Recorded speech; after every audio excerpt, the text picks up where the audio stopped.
Bom dia, este é o terceiro encontro do livro, de leitura do livro O Amor e Seu Significado no Mundo. Nós vamos começar a segunda palestra hoje, que chama Nervosismo e Autoeducação, página 23 em alguns livros, em outros tem versões mais novas que eu não sei qual é o livro, né? A leitura deste livro está sendo gravada, coordenada pelo Ronaldo Perlato, da ELEB, e vai ficar gravada no YouTube. Quem quiser depois divulgar e assistir, pode e já está lá. As duas primeiras palestras já estão, as duas primeiras leituras já estão no canal da ELEB, do YouTube. E hoje quem vai fazer a leitura para a gente é a Cíntia. E, Ronaldo, passo a palavra para você, se você quiser falar alguma coisa. Então, eu agradeço a todos, né? Esse nosso impulso, né, de divulgar a antroposofia através dos grupos de estudo pela ELEB São Paulo, né? Então, vamos hoje dar início, como você falou, e vamos aí contar com a ajuda aí da Cíntia. Cíntia, você fique à vontade para começar aí a leitura. Nervosismo e autoeducação. Hoje deverão ser dadas algumas sugestões relativas a certos conceitos que já conhecemos, mas que sempre podem ser úteis a um ou outro de nós e também conduzir-nos a uma concepção mais exata da entidade humana e de sua relação com o mundo. O antropósofo frequentemente terá a oportunidade de ouvir de pessoas estranhas muitas coisas além das várias contestações e objeções à ciência espiritual, das quais falamos nas conferências públicas. Aqui a nota 6, ele fala que nos dias 8 e 10 do mesmo mês, versando publicamente sobre teosofia. Muitas pessoas, eruditas ou não, sempre terão muitas objeções a fazer, sobretudo contra o fato de termos de falar, no sentido da ciência espiritual, da composição do ser humano por aqueles 4 membros que sempre mencionamos: o corpo físico, o corpo vital ou etérico, o corpo astral e o eu. Poderá, então, acontecer de alguns céticos objetarem: talvez a pessoa que desenvolve em si certas forças anímicas ocultas chegue a discernir essa composição do homem. Entretanto, para quem não vê essas coisas, não há motivo para se inclinar a uma opinião como essa. Todavia, deve-se frisar que a vida humana, quando observada com atenção, não apenas proporciona confirmações do que a cognição espiritual atesta. Quando se aplica à vida o que é possível aprender da cognição espiritual, essa aplicação pode mostrar-se extremamente útil. E não tardaremos a descobrir que, pouco a pouco, essa utilidade, não falo de utilidade no sentido trivial, e sim daquela que é uma utilidade para a vida em seu sentido mais belo, nos poderá proporcionar uma espécie de convicção, mesmo se não quisermos aprofundar-nos naquilo que se apresenta à observação clarividente. É bem conhecido o fato de, em nossos dias, pessoas se queixarem muito do que se convencionou denominar nervosismo, palavra muito temida. E não devemos surpreender-nos se este ou aquele se sentir compelido a declarar que em nossa época quase não existe ninguém que, de algum modo, não seja nervoso. E como não achar, de certa forma, compreensível tal afirmação? Abstraindo das condições e circunstâncias sociais, às quais facilmente podemos atribuir esta ou aquela causa para esse nervosismo, Não há dúvida sobre existirem estados que podem ser designados assim, manifestando-se na vida das mais diversas maneiras. Talvez a forma mais leve, a forma menos desagradável em que se manifestam seja, por assim dizer, o fato de a pessoa se tornar o que chamaríamos de um inconstante de alma. Assim, eu denominaria a pessoa incapaz de captar corretamente um pensamento e segui-lo de forma apropriada em suas consequências. Ela sempre salta de um pensamento a outro, e quando se quer captá-lo, ela passou ao próximo. Uma pressa da vida anímica é, frequentemente, a forma mais leve de nervosismo. Outro tipo de nervosismo ocorre quando as pessoas não sabem o que fazer consigo mesmas, quando, confrontadas com situações que lhes exijam decisões, não conseguem tomá-las e, praticamente, não têm certeza do que deveriam fazer em determinada situação. Esses estados também podem progredir para outros, já mais críticos, em que esse nervosismo se manifesta cada vez mais sob formas patológicas, para as quais talvez não se consiga diagnosticar uma causa orgânica. Formas patológicas que, às vezes, enganadoramente imitam doenças orgânicas, de modo a fazer crer que a pessoa padeça de uma gastrite grave, embora ela apenas sofra do que, de uma maneira trivial e não muito significativa, resumimos sob a palavra nervosismo. E há muitos outros estados. Quem não os conhece, quem não se ressente deles, seja por atravessá-los pessoalmente, seja porque outras pessoas de seu convívio os possuem, ou ainda por outros motivos. Embora não queira perder-me em divagações, não julgo ser necessário exagerar a ponto de falar, em relação aos acontecimentos da vida pública, de um alcoolismo político. No entanto, ultimamente se tem falado da forma de nervosismo nas atividades da vida pública como sendo uma forma de comportamento que, em geral, antes se manifestava nas pessoas apenas quando levemente tocadas pelo alcoolismo. Começou-se a usar esta palavra para designar a maneira como, nos últimos meses, vêm sendo conduzidos os assuntos políticos na Europa. Neste caso, também na vida pública, os senhores podem observar que ali se percebe o nervosismo não apenas presente, mas sentido como bastante desagradável. Por toda parte, portanto, existe algo como esse nervosismo. Talvez aqui, Cíntia Parata, alguém tem alguma pergunta, alguma colocação a fazer até aqui? Eu gostaria de saber que ano ele está ele tendo isso. 1912. Essa palestra foi feita em 11 de janeiro de 1912.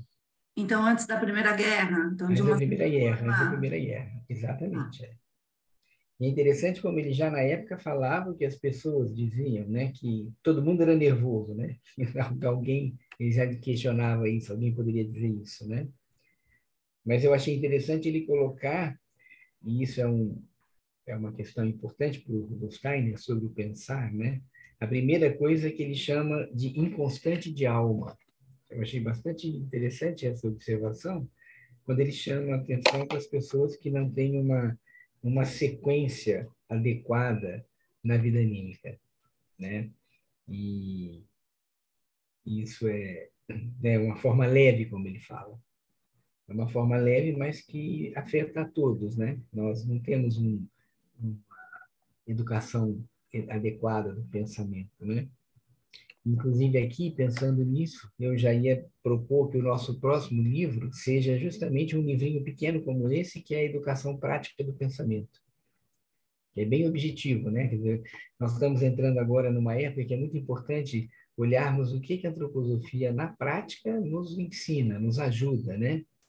E acho que o próximo livro seria bem importante na sequência, que é um livrinho pequeno também, né? Também dessa mesma sequência, né, de livros, textos escolhidos, como se chama, que são pequenos, mas são bastante importantes, né?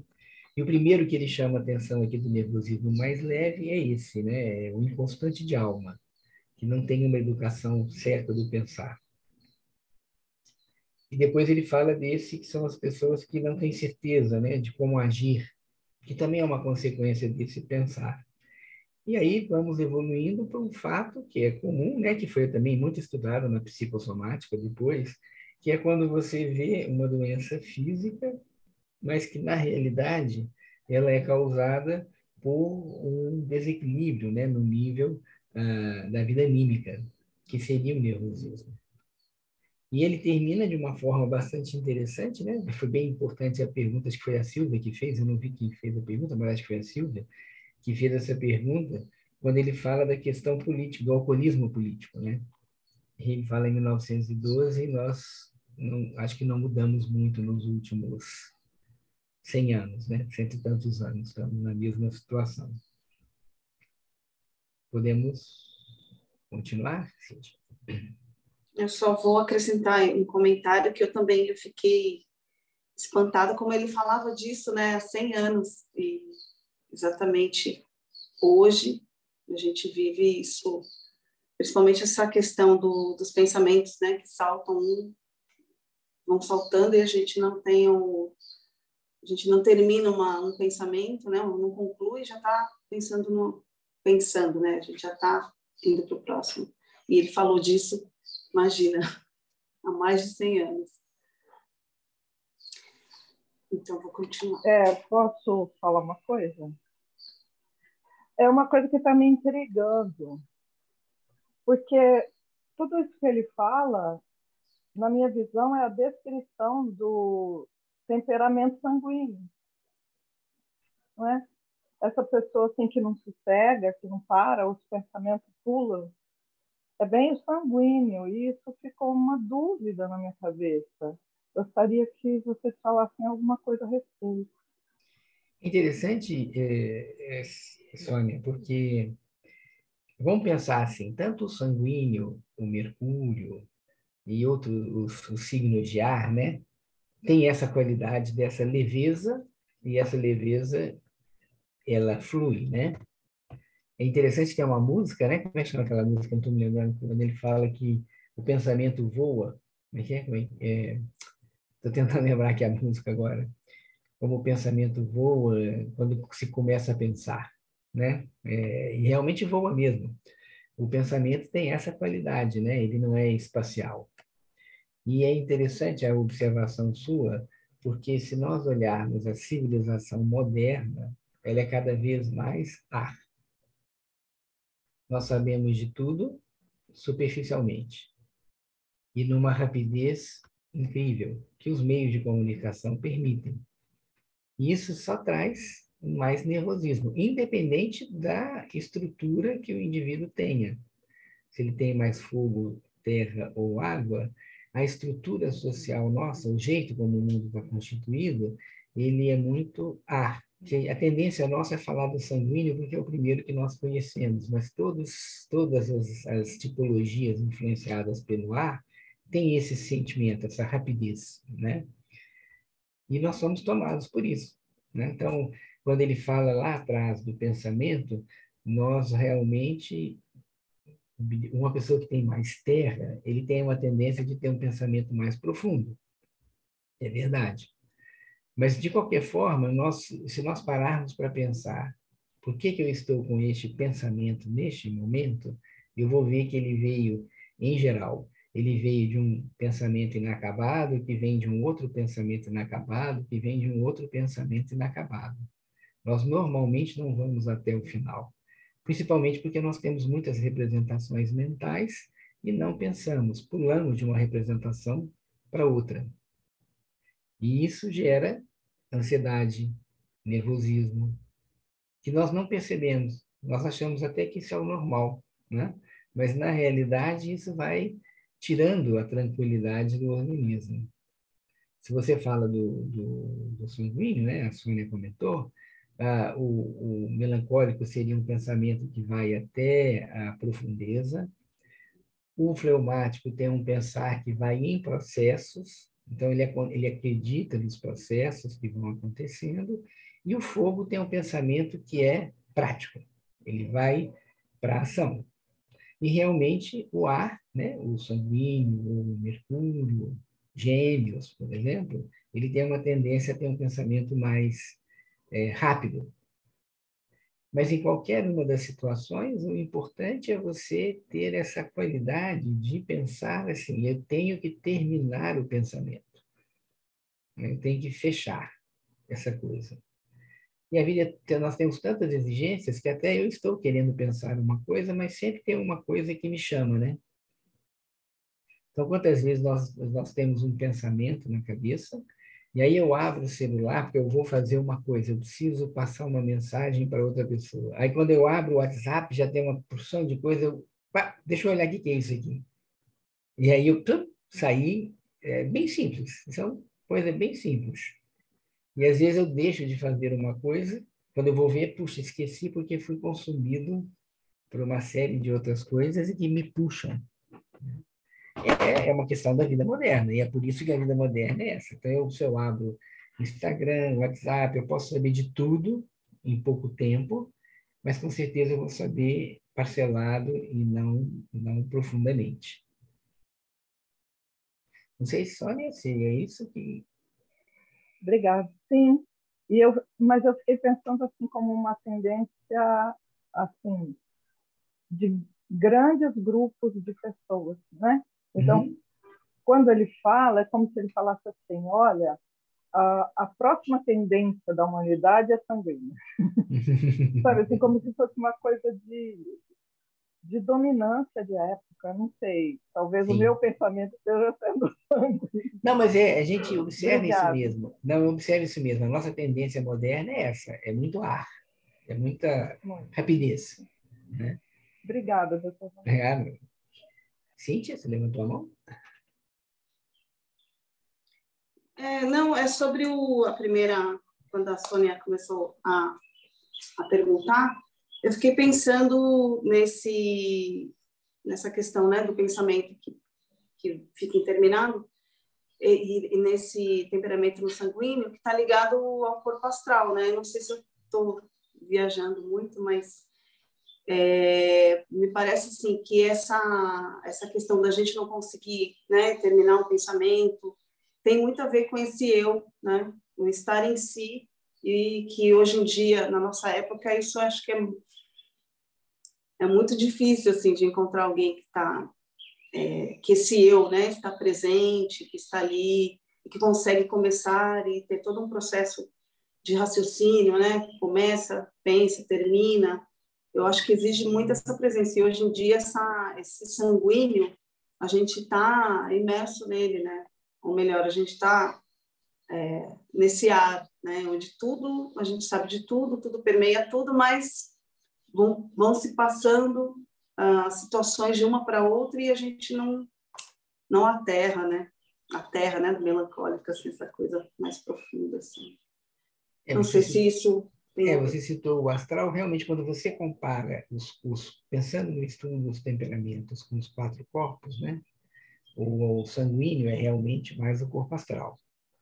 O fleumático é o corpo etérico, o melancólico é o corpo físico, e o eu é o colérico, né? Seria isso, né?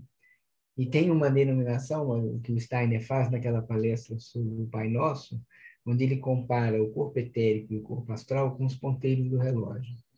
O corpo etérico é o ponteiro das horas, e o corpo astral é o ponteiro dos minutos. Então, realmente, enquanto um leva um tempo para percorrer, o outro é mais rápido. Né? Então, isso é uma característica mesmo. Tudo que é astral, por ele ser movimento, ele exige um movimento mais rápido. E ainda bem que a vida está baseada no corpo etérico. Se a vida tivesse baseada no corpo astral, não sei se nós estaríamos vivos ainda agora, porque ia ser tão rápido os processos que nós não teríamos uma vida. E para ter vida, você tem que ter um tempo para que as coisas realmente se sustentem, né? Bom, bem interessante a sua observação. Nina? Quando você coloca em constante de alma, a gente está falando só de pensar. A alma tem outras características. Sim. Mas é só o pensar que a gente pode atuar. Não, ele aqui, por isso... não. Ele no texto ele fala do inconstante de alma referindo-se a isso, né? Ao pensar. Mas ao pensar. Mas como a alma se expressa no pensar, sentir e agir, eu também posso ser inconstante no sentir, né? Me envolver com muitas coisas que também é típico do sanguíneo, e também inconstante no agir. Eu começo a fazer uma coisa, paro, vou para outra, então não é só o pensar, né? Mas no texto especificamente ele colocou em relação ao pensar. Mas realmente, se eu faço tudo, e é interessante pensar no exercício da quarta-feira, o exercício da semana de quarta-feira, é aquele que ele sugere que o indivíduo não se entregue ao que traz irrequietação e pressa. Nós sempre chamamos a atenção, os exercícios dos dias da semana são excelentes exercícios de autodesenvolvimento. Simples de ler, não tão fáceis de fazer. E o exercício da quarta é exatamente esse: não se entregar a nada que traga pressa e irrequietação. Eu sempre brinco, quando olhamos esse exercício, a gente teria que parar de usar televisão, internet, Instagram, porque tudo isso traz irrequietação e pressa. Né? Lógico, nós não vamos parar, porque nossa vida é essa, né? Nós não vamos voltar para trás. Mas o indivíduo deve cuidar de si, para que ele esteja usando dos meios de comunicação, que por si só, comunicação e velocidade, né? Outro dia nós estávamos comentando, né? No tempo em que não tinha celular, as mensagens demoravam um tempo para chegar, e hoje a gente já pensa, nossa, já tem celular, você já tem tudo isso. Tudo bem, isso é da nossa vida. Mas como que eu também posso, estando neste mundo, não ser dominado por este mundo? Se o Steiner fosse escrever essa palestra agora em 2022, com certeza ia ter mais coisa para ele escrever aqui, né? Não ia parar só nesses parágrafos aqui, ele teria mais coisa para... Tem um livro interessante que está sendo relançado agora, que é Contra a Poluição do Eu, que é um livro escrito pelo Jacques Lusserin, e que ele fala da poluição do eu, isso nos anos 50, onde ele fala do rádio, da televisão, das coisas que vão tirando o eu de estar presente para estar vivendo fora, numa rapidez da época, né? Quando ele escreveu. Né? E aí agora imagina como nós estamos. Né? Nada como sendo apocalíptico, gente. Nós temos que olhar e entender. E ao entender, eu posso escolher se eu me deixo carregar por isso ou não. Esse é um livro interessante para ler também, né? Exatamente. Então, acho que a gente pode já deixar marcado. O próximo seria o Educação Prática do Pensamento, e o próximo vai ser esse contra a poluição do eu. Sim. Anotem aí, por favor. Qual o nome do autor, Ronaldo? Jacques Lusserin. Eu acho que esse que foi lançado, ele está sendo lançado com... antigamente ele era um livretozinho publicado na editora antroposófica, e acho que agora ele está sendo lançado com observações de outros autores. Tá? A gente vai procurar depois isso, então. O próximo, que é o Neologismo da Educação, é do Stein. Desculpa, Educação Prática do Pensamento. Qual que é o nome do próximo? Educação Prática do Pensamento. Obrigado, Silvia. A Silvia colocou aí o Jacques Lusserin. O Jacques Lusserin escreveu um livro muito bonito que é o Memórias de Vida e Luz, quando ele conta da biografia dele, né? Quando ele ficou cego na infância e como que ele viveu nesse sentido, e ao final da vida ele escreveu esse livro, né? Pouco antes dele falecer, ele escreveu esse Contra a Poluição do Eu. Vamos?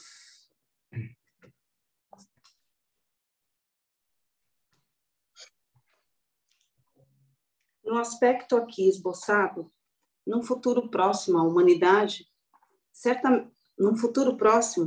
humanidade certamente não experimentará uma melhora, e sim um agravamento cada vez mais acentuado.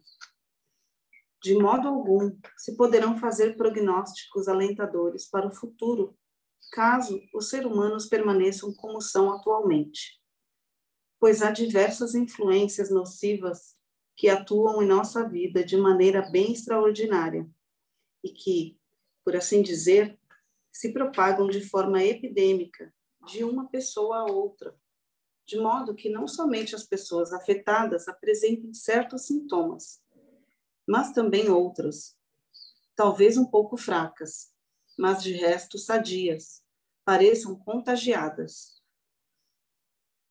Algo extremamente nocivo para o nosso tempo reside no fato de um grande número das pessoas que ingressam em posições eminentes da vida pública estudarem da maneira como se estuda hoje em dia. Deve-se dizer francamente que existem disciplinas inteiras em relação às quais os estudantes frequentam a universidade praticamente o ano todo, para fazer coisas bastante diferentes de ponderar e estudar a fundo o que os professores dizem nas aulas. Assiste-se às aulas de vez em quando, mas o que se deseja realmente aprender é assimilado em poucas semanas, ou seja, mete-se a matéria na cabeça à força. Isto é muito prejudicial. E como, de certo modo, este método, no sentido de inculcar, já começa na escola primária. Os males que daí derivam não são, em absoluto, inofensivos. O essencial desse método é que não existe uma ligação do interesse anímico, da essência mais íntima do ser humano, com o que está sendo assim metido à força na cabeça. Até predomina nos colégios a seguinte opinião entre os estudantes: quiçá eu possa esquecer logo tudo o que aprendi, pois aquele desejo veemente de possuir o conteúdo assimilado não existe. Pode-se dizer que é muito fraco o vínculo de interesse que liga o cerne da alma humana com o que as pessoas guardam na cabeça.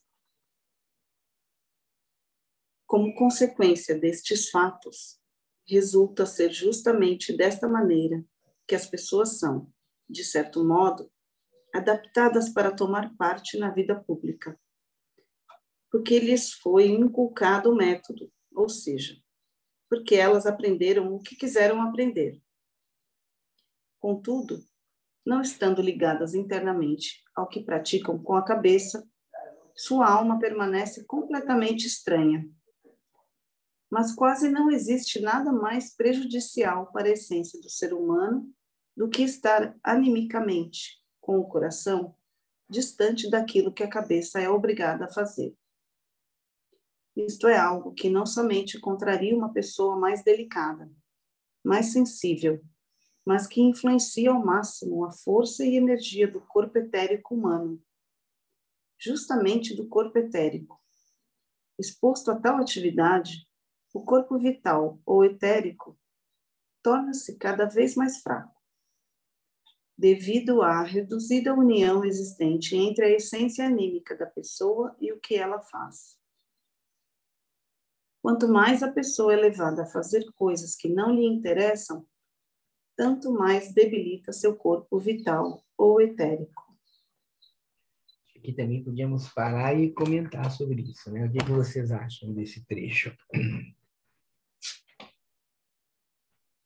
Eu acho que isso aqui é a... Desculpa. Pode falar. Depois de ler, eu fiquei pensando, é a base da pedagogia Waldorf, né? Assim, a base...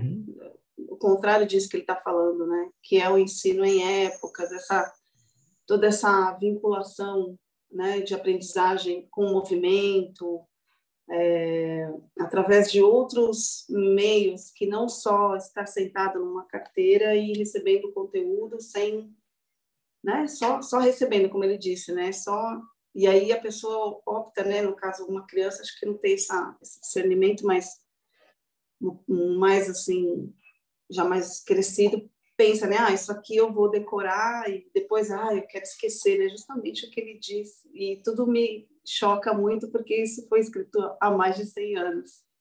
Sim. Maria Vitorino, né? Oi, desculpa, gente, eu tô aqui na Escola Waldorf, eu não posso abrir a câmera, por isso, tá no bazar de Natal. Eu tenho uma pergunta, Ronaldo, não quanto ao estudo em si, mas quanto essa frase que ele fala assim, quanto mais a pessoa é levada a fazer coisas que não lhe interessam, tanto mais debilita seu corpo vital ou etérico. Mas, assim, hoje, eu faço a pergunta quanto aos jovens de hoje, né? Porque eles falam, eu só quero fazer o que eu gosto, né? Eles têm muita dificuldade de fazer as coisas que não querem também, né? Assim, a minha pergunta é como se lidar com isso? Porque às vezes na vida a gente também tem que fazer coisas que a gente não gosta, né? Para poder crescer também, né? E hoje eu escuto muito dos jovens fazer assim, adolescentes, não quero fazer isso, né? Não me interessa. Bem assim, né? É uma pergunta, eu tenho uma pergunta quanto a isso. Sim. Realmente aqui são vários aspectos, né? A Maria Vitorino trouxe uma coisa interessante aqui de pensar. Primeiro que ele fala aqui, pensando, é que ele fala em outros locais também, né? O Steiner tem uma palestra onde ele fala das forças contrárias, onde ele fala dessa questão de que você poderia pegar muito do que é ensinado na vida acadêmica e deixar de lado, porque é mera teoria. E ele, inclusive, faz uma observação sobre os mestrados, sobre o que um indivíduo tem que fazer para cumprir um mestrado e muitas vezes quão pouco prático aquilo é, quão pouco ligado à vida prática aquilo é. Isso nos faz pensar que a expressão do ser humano no mundo está na sua ação no mundo, né? O estar agindo. E quando você se fixa muito mais no nível intelectual, e intelecto e inteligência não são sabedoria, são coisas diferentes, você fixa muito numa coisa que às vezes não tem relação prática, e isso também faz uma exigência que leva a um nervosismo. Quando eu objetivamente pego o meu conhecimento e o coloco na prática, e eu vejo uma função prática nisso, isso é um outro caminho. Como tudo na vida, tem estresse, tem nervosismo pelas necessidades, mas é completamente diferente de eu ficar enchendo a cabeça com coisas e que, no fundo, eu não vejo uma relação prática. É lógico que aí a gente tem que ter um cuidado. Eu vou dar um exemplo para vocês da questão da formação em medicina. É lógico que o médico tem que ter uma cultura médica. E a cultura médica inclui coisas que ele não vai ver. Não imagine que tudo que foi feito no que eu vi na faculdade de medicina, eu trabalho com isso. Eu estudo até coisas de doenças de outros países, porque um dia um paciente de lá pode vir para cá, e se eu não conheço, eu não penso nisso, eu não posso fazer um diagnóstico. Mas, na prática, muita coisa você não utiliza. Então, começa na aula de anatomia. Você estuda coisas na anatomia que, na prática, você não vai usar. Né? Estou vendo aqui a Julieta, que é colega médica, deve estar batendo a cabeça junto comigo aqui. Né? A gente vê muitas coisas assim. E assim, todas as faculdades têm. A gente precisa diferenciar entre o que é uma cultura, né, e o que é o aprisionamento, né, em relação a isso. E esse, evidentemente, traz um impacto sobre o nosso corpo etérico. O corpo etérico é o corpo vital, mas sobre ele está o nosso pensar. Nosso pensar tem a base no corpo etérico. E se eu também começo a usar, antes do tempo, como acontece nas escolas tradicionais, muita intelectualidade, eu também vou atrapalhando esse corpo etérico. E isso automaticamente vai atrapalhar a minha vida anímica. Então, é importante aqui deixar claro que nós aprendemos em caixinhas, né? O corpo físico, o corpo etérico, o corpo astral, o eu, mas todos estão interligados. E quando o corpo etérico termina ou encaminha a função do crescimento físico, ele se abre para que o corpo astral possa atuar a partir da vida anímica. Então, se eu já no início da vida eu já começo a enfraquecer esse corpo etérico com excesso de intelectualidade, isso vai ter interferência na vida anímica. E quando foi dito aqui da escola Waldorf, né, pela Cíntia, você realmente tem todo um cuidado com em que momento você introduz o conhecimento, porque o ser humano precisa de conhecimento, mas um exemplo típico, né, qual é a melhor fase para uma criança aprender os conceitos de física? Quando ela está dominando o seu corpo físico na adolescência, né? Porque isso é uma vivência junto, o conteúdo vem junto com a vivência corporal, não o contrário, né? E aí vem o que a Maria Vitorino falou, que é verdade, que é um outro aspecto que realmente o ser humano, também por ele não estar só no mundo, ele tem que conviver com outros seres humanos e isso naturalmente exige certos acordos, né? Certas coisas que eu preciso fazer. E até aí a educação é interessante, quer dizer, eu saber o que a outra profissão faz, eu não preciso me aprofundar naquilo, mas eu tenho minimamente que conhecer outros conhecimentos, mesmo que eu não vá fazê-los, eu não preciso me aprofundar neles, mas eu preciso conhecer.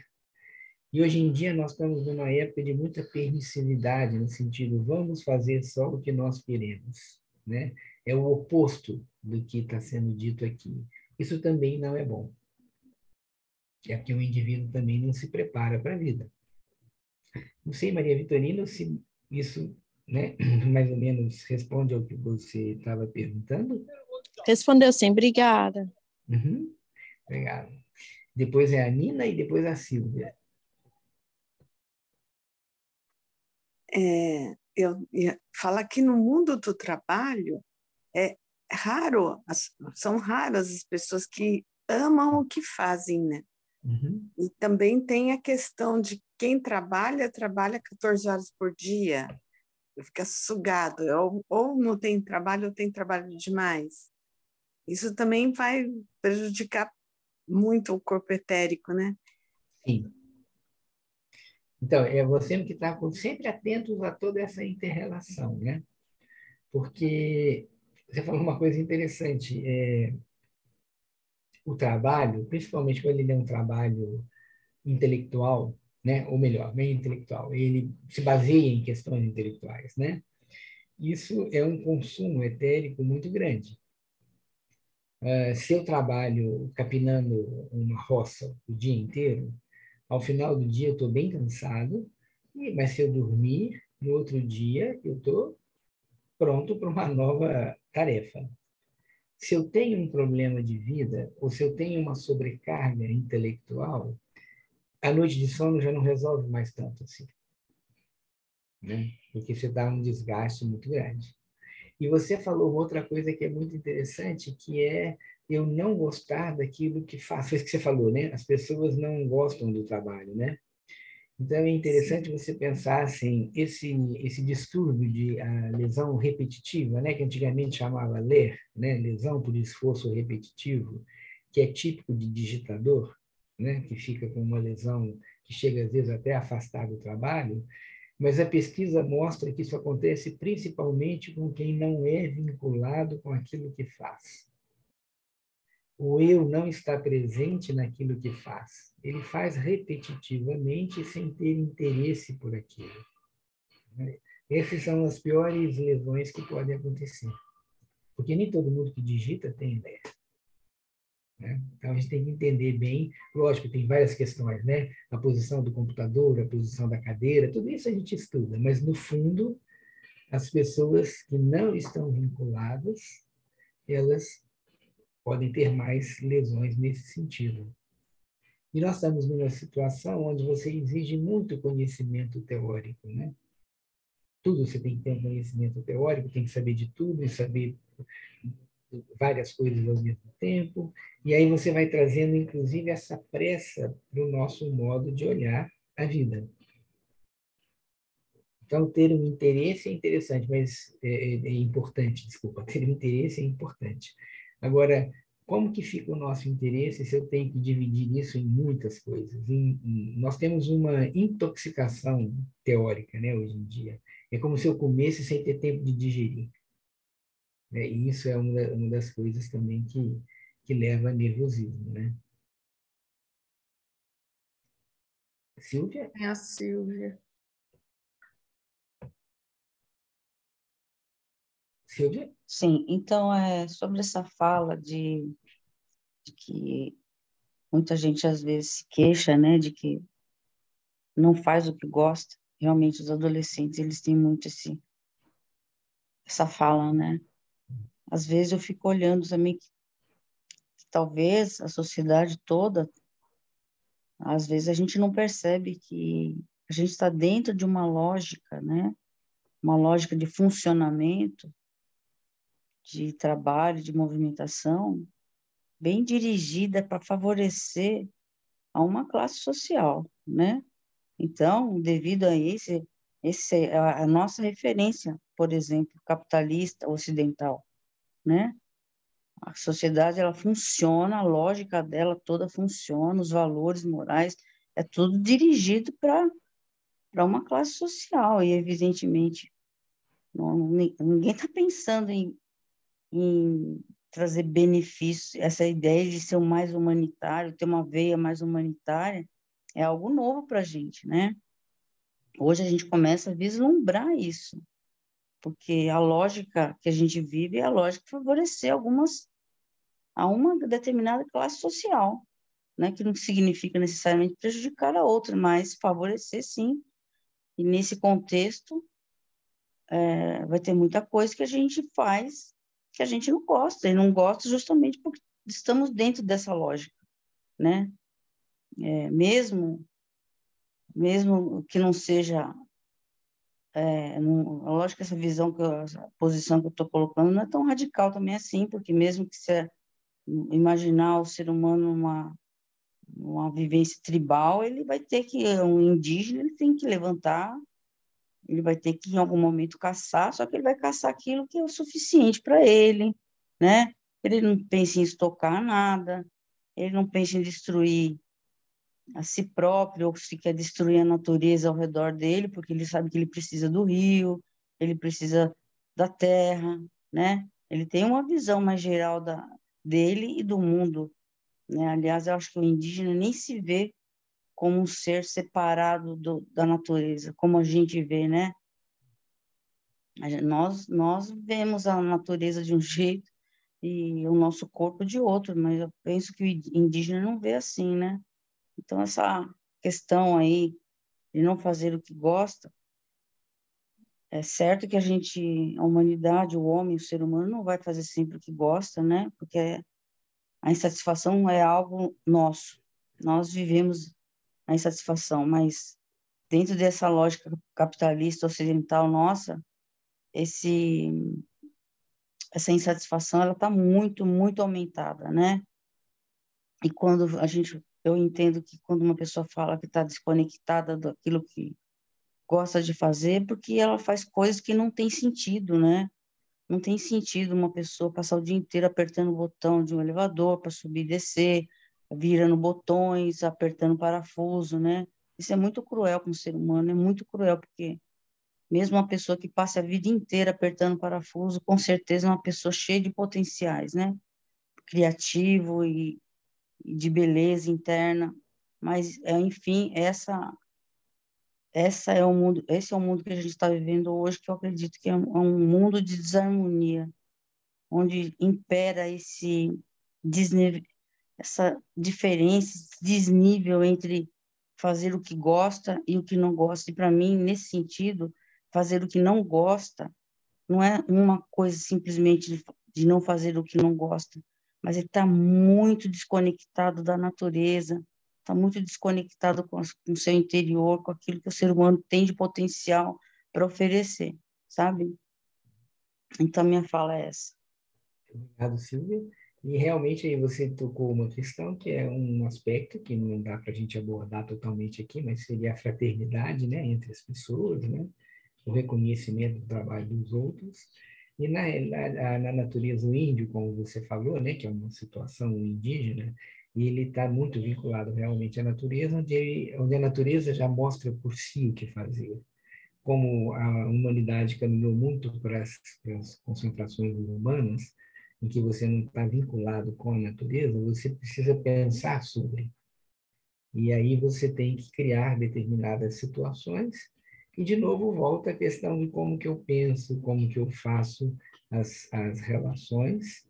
E você citou, e na hora que você comentou, me lembrou aquele filme do Chaplin, né? Aquela imagem do indivíduo que fica o dia inteiro apertando um parafuso, né? Bem nesse sentido, e é realmente isso, quando você para sobreviver, precisa fazer determinadas coisas, você vai ter que procurar realmente aquilo que é o seu verdadeiro interesse, onde você possa se expressar no mundo.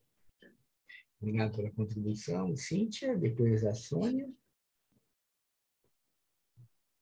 Eu fiquei pensando o que ela falou agora, né? Eu queria deixar um depoimento aqui, pessoal. Eu passei por uma situação dessa em que eu trabalhava numa fábrica e vivia o tempo todo apertando não, fazia movimentos repetitivos, né? Eu tinha que produzir muito. E foi quando eu fui para o Japão, quando eu tinha 18 anos. Eu passei 2 anos nisso, né? Então, realmente, é justamente isso que ela falou. Eu vivia fazendo coisas automáticas e eu tinha que sobreviver ali, né? Porque estava lá do outro lado do mundo, eu tinha uma responsabilidade. E aí, então, eu busquei me vincular a outras coisas que não era propriamente o trabalho. Então, eu tenho vivências dessa época com a música, né? Que eles colocavam na fábrica, que era música clássica japonesa. Eu observava as pessoas. Então, assim, eu fui me vinculando ao ambiente, né?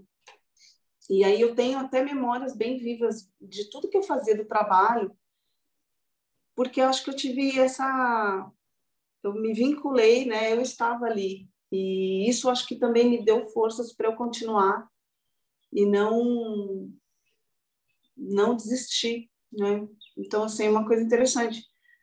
Eu era muito nova, mas eu me lembro bem que foi muito difícil, principalmente nos primeiros meses, porque eu nunca tinha trabalhado na vida, né? Então, veio tudo de uma vez, assim. Então, bem interessante. É isso. Nós temos que encontrar o nosso... Nas situações mais adversas, a gente tem que encontrar o sentido, né? Isso é interessante, a gente tem que encontrar o sentido. Sônia?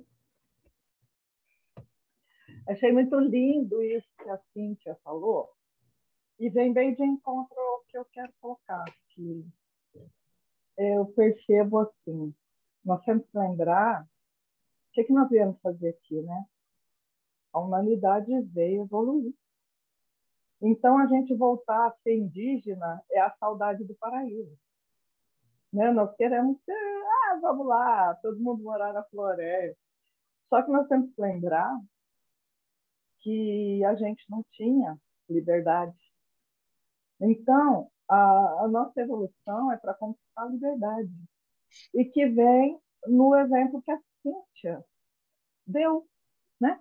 Então, ela estava numa fábrica, onde ela tinha que fazer as coisas repetitivamente, e ela se sentiu profundamente incomodada, e ela acionou o poder de liberdade de escolha. E ela escolheu as lembranças positivas, não é? E, então, eu acho o seguinte, tudo isso é interessante a gente analisar, mas não entra numa de retorno ao antigo, né? Eu ia falar o retorno do Jedi, mas não tinha nada a ver. O retorno à Shambhala, vamos dizer assim, Shangri-La. Então, nós precisamos compreender o sentido disso tudo, sabe? Se a gente estivesse no paraíso, ia ficar lá, não ia evoluir, não ia ter liberdade. Então, nós temos sim que estar aqui no meio dessa anarquia toda, para a gente poder desenvolver a liberdade de escolha, não ficar sentado criticando, está destruindo a floresta, os índios. Ei, espera aí, qual é o meu papel nisso tudo? O que é que eu estou fazendo com a minha faxineira aqui em casa todos os dias? O que é que eu estou fazendo com o lixeiro quando ele vem pegar o lixo? Eu não olho nos olhos. Entendeu? Então, eu acho que a gente precisa estar focado no nosso objetivo humano. Desenvolvimento, liberdade, esse é o desafio da nossa época. Desculpa falar assim. Você trouxe uma questão do contexto, né? Então, é interessante nós termos a percepção de como né, como foram as diversas comunidades em sua evolução histórica, né, para perceber o que elas têm de bom e, ao mesmo tempo, perceber que o nosso contexto é diferente e nós temos, como a Cíntia deu esse exemplo, né, como que eu, a partir da minha interioridade, eu me adapto a este contexto. E não só me adapto, como também ajudo na evolução, né? Então, um dos aspectos que se fala do processo evolutivo moderno, né, da iniciação moderna, ela é feita na plenitude da vida, né? E plenitude da vida significa realmente assim, naquilo que eu faço, seja que expressão eu encontre no mundo, mas não é focado, parado em casa só meditando para atingir uma evolução pessoal, mas hoje é colocado o homem que ele precisa, como necessidade individual e social, estar no mundo, atuando naquilo que ele tem como oferecer e procurando o seu desenvolvimento a partir daí. E tudo isso leva, só para a gente fechar, porque nós já estamos hoje agora na hora, né?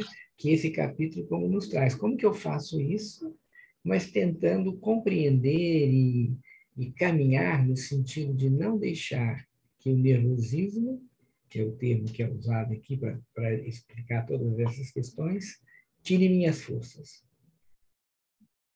Então, nós estamos já hoje, quase 9 horas, né? Faltam 2 minutos. Eu vou pedir que a gente, então, encerre hoje aqui. Vamos continuar na próxima vez, mas já foi informado no início, quando nem todos estavam aqui, que no sábado que vem nós não vamos ter um encontro, certo? Nós vamos ter um encontro agora no dia 10, certo? No dia 10. Uhum. E esse ano nós vamos ter mais 2 encontros, nos dias 10 e 17.